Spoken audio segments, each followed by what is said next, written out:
Comment vos clients vont-ils se ficher des baffes le matin en se levant? Voici les astuces inconnues de tous les marketeurs que je, moi, connais. Et que je, moi, vous donner pour que vous puissiez prospérer grâce aux bouches à oreilles. Je vais toucher en or tout ce que vous allez transformer. Non, vous allez transformer en or tout ce que vous allez toucher en or, le transformer. Le marketing par virus, viral, ça existe. Mais il faut appliquer 4 éléments. Le premier, c'est qu'il faut donner à votre client une expérience extraordinairement extraordinaire.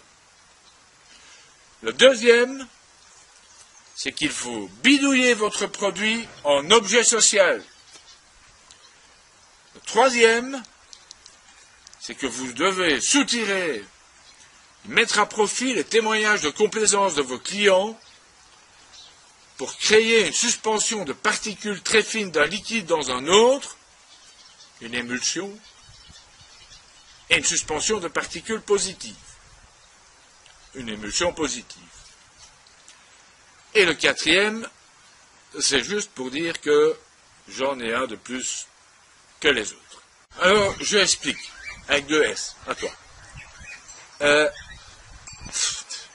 Le numéro 1, c'est le petit truc qui fera la différence. Une idée originalesque qui est inimaginablement efficace. Je offre à mes clients un petit fascicule qui leur explique comment retirer le maximum de la connerie du produit qu'ils m'ont acheté. Ça, c'est une information exclusive que je donne à vous parce que seul vous n'y auriez jamais pensé. Alors, notez bien. Si c'est un produit physique, c'est un livre. Si c'est un produit virtuel ou numérique, c'est un e-book. Donc vous notez bien, produit physique, livre, produit numérique, e-book.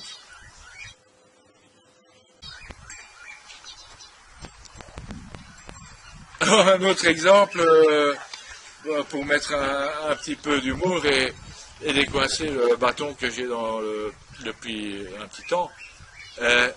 Si vous vendez des cartons de merde, eh bien, par exemple, des bouquins sur la drague, en mer du Nord, par exemple, joignez un petit pétard dans la boîte.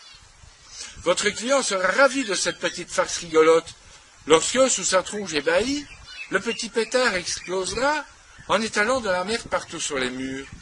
Une petite blague taquine s'il en est, et qui ne manquera pas de faire rire votre client, qui vous sera désormais acquis à vie. L'humour, ça fidélise, que diable. Et tous ensemble, le blogueur belge est un génie. Alors, un objet social, deuxièmement. Ça, c'est un terme à la mode. Il faut que votre client puisse se la péter avec votre joujou. Alors, ça doit être le top du top, même pas encore sorti à 10 exemplaires de l'usine Apple la plus protégée. Et si votre client hésite un peu à croire qu'il va passer pour un kink avec votre bidule, n'hésitez pas à le lui faire croire, même si ce n'est pas vrai.